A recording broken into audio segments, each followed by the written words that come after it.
조합원입니다. 안녕하십니까. 플랫폼 택시 TV 유튜브 채널을 운영하고 있는 서울 개인택시조합 강서지부 김범래 조합원입니다. 서울 개인택시조합은 지금 제20대 조합 이사장 보궐선거 운동이 활발하게 진행되고 있습니다. 기호 1번 국철이 후보, 기호 2번 박광용 후보, 기호 3번 한명석 후보, 기호 4번 신현 후보 등 4명의 후보가 각각 출사표를 던지고 선거판에서 맹렬한 전투가 지금 시작되고 있습니다.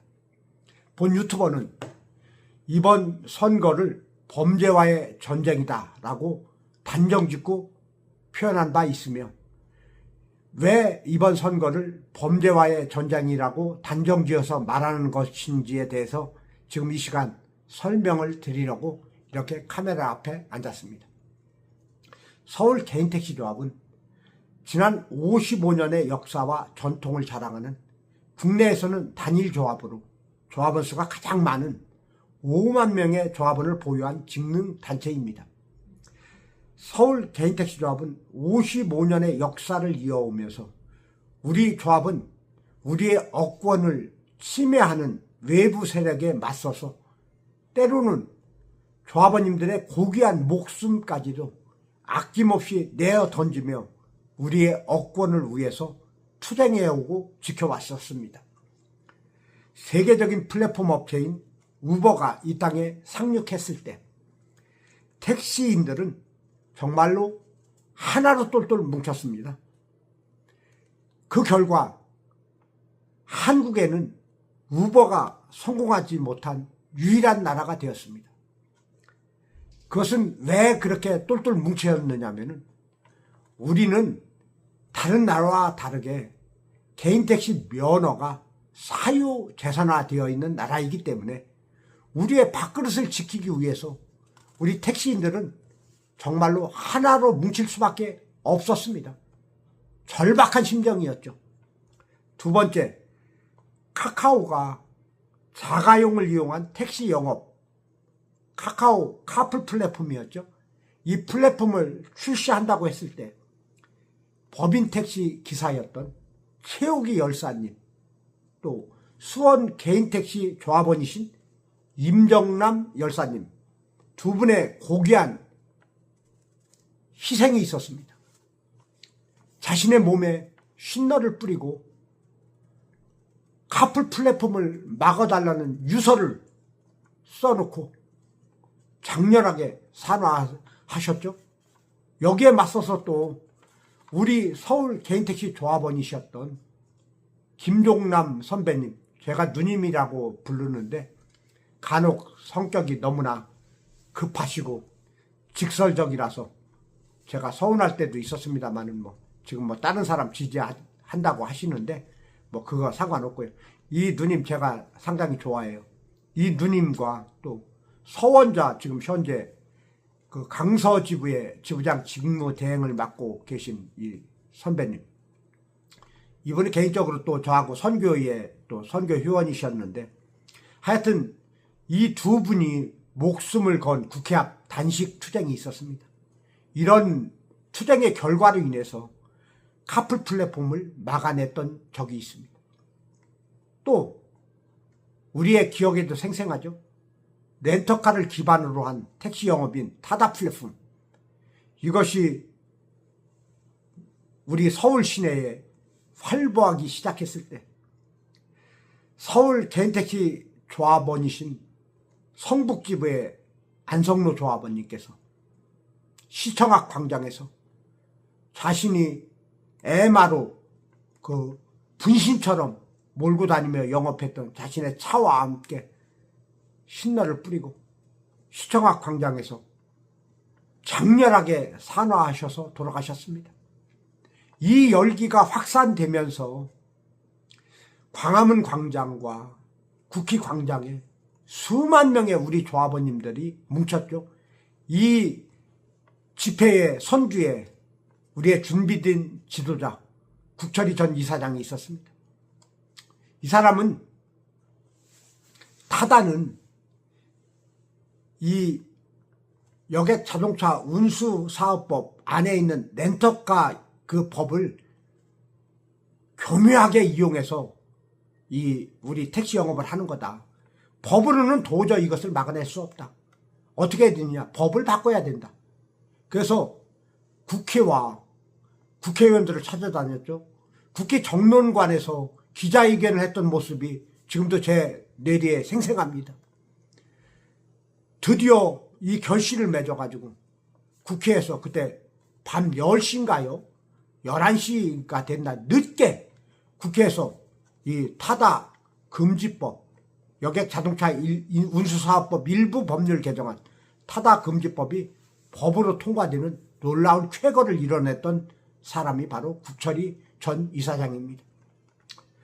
그러나 우리 서울 개인택시조합은 이런 많은 선배님들의 고귀한 희생과 걸출한 리더의 이런 놀라운 업적에도 불구하고 차순선이라는 한 사람의 탐욕이 조합을 송두리째 말아먹고 아작내버렸습니다.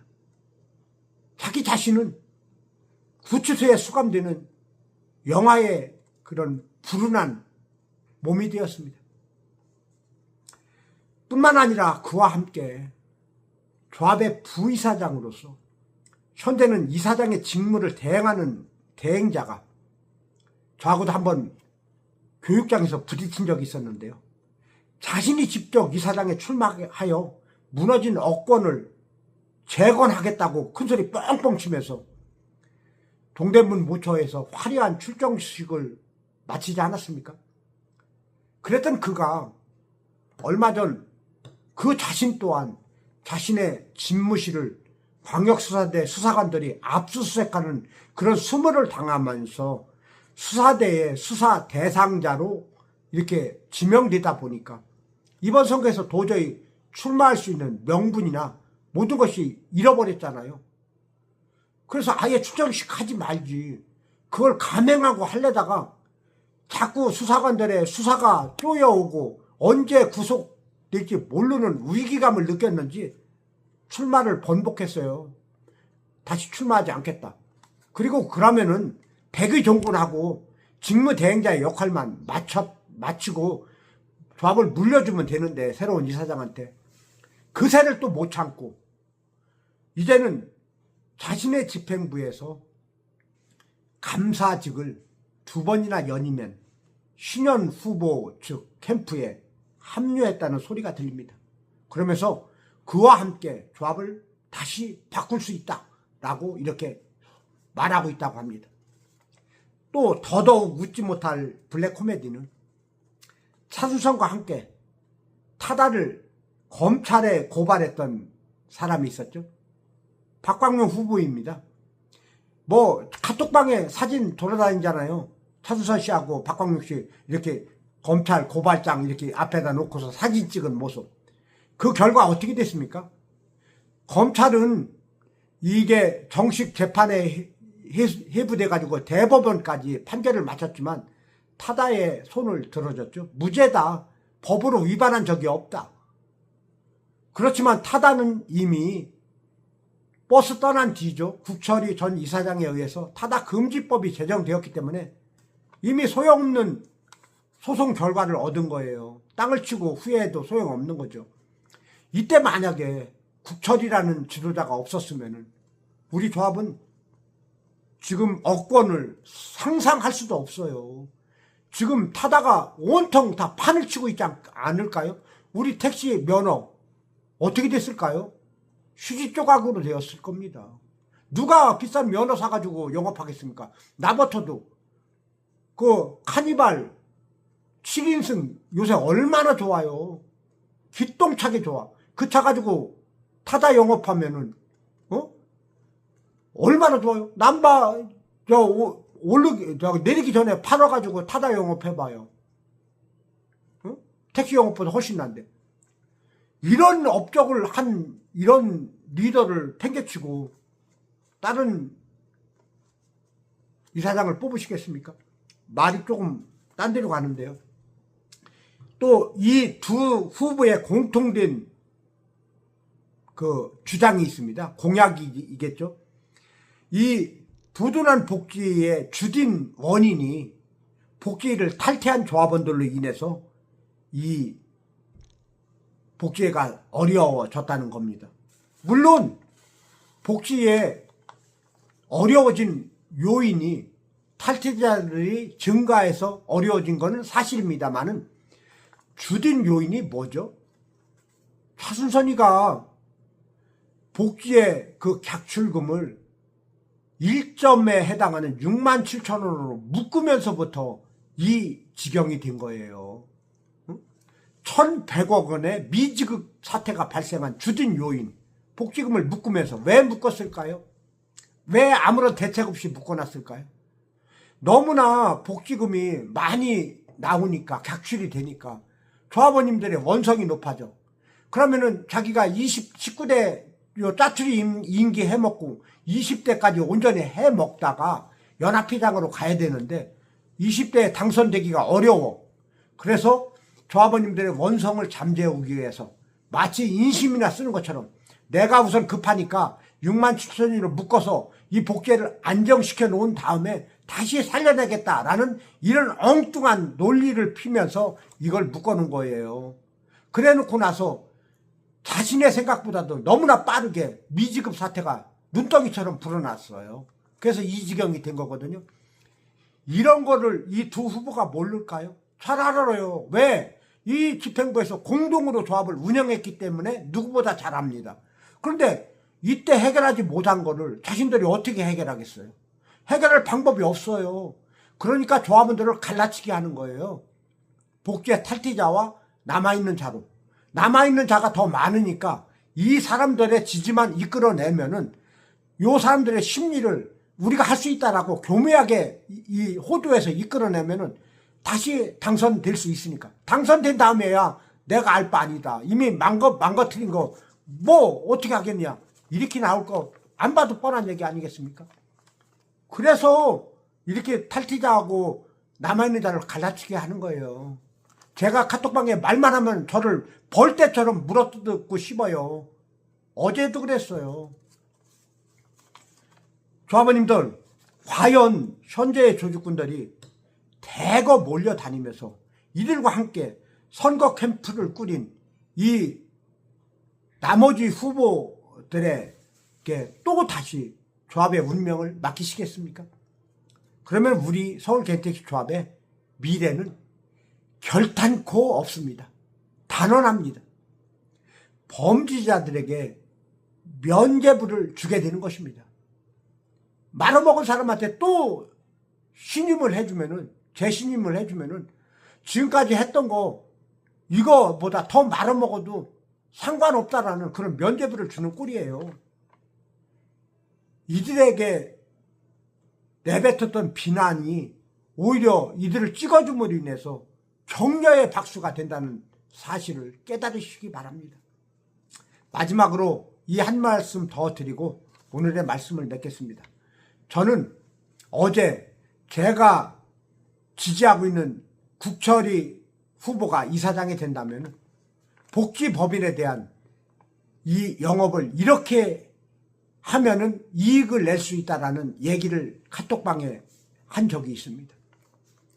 어떤 얘기냐면은 저는 복지에 관해서 왜 이렇게 16개 충전소를 운영하고 있는데 이 연 영업이익이 10억도 내지 못하고 있나, 여기에 대해서 상당한 의문점을 가지고 있는 사람이었습니다. 제가 또 경영학을 전공했다 보니까 내가 만나는 사람들한테 내가 발꼬락이로 이거 충전소 운영해도 이거보다는 낫겠다라고 하는 말을 자주 해왔었습니다. 그래서 굉장히 관심을 가지고 이 복지 충전 사업에 대해서 나름 많은 방법을 찾아내려고 노력했던 사람인데요. 최근에 여기에 이러한 놀라운 사실이 있다는 걸 알아냈습니다. 그게 뭐냐면은 고체 연료나 액체 연료를 우리가 돈 주고 사올 때는, 정유사로부터 사올 때는 정량의 정품을 제값을 주고 사올 수 있습니다. 더도 말고 덜도 말고 정확한 양을 사올 수 있어요. 그런데 기체 연료는 상황이 틀려집니다. 그 사실을 알았어요. 기체는 아무리 정량이라고 해도 날아가는 게 자연 발생적으로 날아가는 양이 생긴대요. 그거를 잉여금이라는 것으로 보상을 해준다고 하네요. 그것을 프로테이지로 따지면 정유사별로 약간 다르는데 10%에서 20% 안쪽에 그 프로테이지로 잉여금을 정유사가 보존해 준다고 합니다. 저는 이 잉여금이 현재까지 어떻게 사용되어져 왔는지에 대해서는 묻지도 따지지도 않겠습니다. 다만 제가 지지하는 사람이 국철이 후보가 이사장에 당선된다면 복지법인의 운영권자가 누가 될지는 모르겠습니다만 그 운영권자에게 이 잉여금에 대한 판매 이익에 대해서 조합원들에게 돌려드리는 방식을 사용하라. 그러면은 10%에서 20%의 싼 값으로 조합원들에게 가스를 공급해 드릴 수 있다. 그러면은 타 충전소보다 10에서 20%의 싼 값으로 복지 충전소에서 충전을 하게 된다면은 조합원들이 타 충전소를 이용할 하등의 이유가 없어진다. 그렇게 된다면은 우리 충전 사업은 땅 짓고 헤엄치는 장사가 될 것이고, 여기에서 충전 사업으로 이득을 낸다면은 지금의 이득보다 3배 이상의 이득은 더 발생할 수 있다. 자신한다. 라는 공약을 말씀드린 적이 있습니다. 조합원님들, 현재의 조합 상황 다 아시지 않습니까? 매스컴을 통해서 신규로 들어온 우리 조합원님들이 15,000~16,000명에 이른다고 합니다. 이 조합원님들의 연령층도 상당히 40대, 심지어는 30대 여성 조합원들도 많이 계신다고 그래요. 이분들은 다 신세대들이고 인터넷에 능숙한 세대들입니다. 손안의 핸드폰으로 검색만 해보면 서울 개인택시 조합의 비리만 치면은 모든 상황을 다 한눈에 알아볼 수 있어요. 이런 범죄자들과의 전쟁이 이번 선거입니다. 이들을 이번 선거에서 도려내지 않고서는 우리 조합은 발전할 수 없습니다. 한 발자국도 앞으로 전진할 수 없는 상황이 현재의 상황입니다. 이 조합은 이 범죄자들을 몰아내고 우리 조합 무너진 복지의 제도와 이런 모든 조합의 행정 기반을 바로 세울 수 있는 후보 누구겠습니까? 유일한 야권 단일 후보 국철이 후보밖에 없다고 본 유튜버 힘주어서 조합원님들께 추천합니다.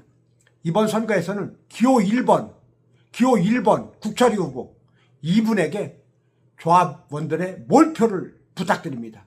그래서 우리 조합 깨끗한 조합, 투명한 조합, 정직한 조합으로 우리의 업권을 지키고 신바람 나는 조합원들의 그 삶의 터전을 지키는 그런 조합이 되도록 우리 함께 만들어 갑시다. 오늘 여기까지 하겠습니다. 감사합니다.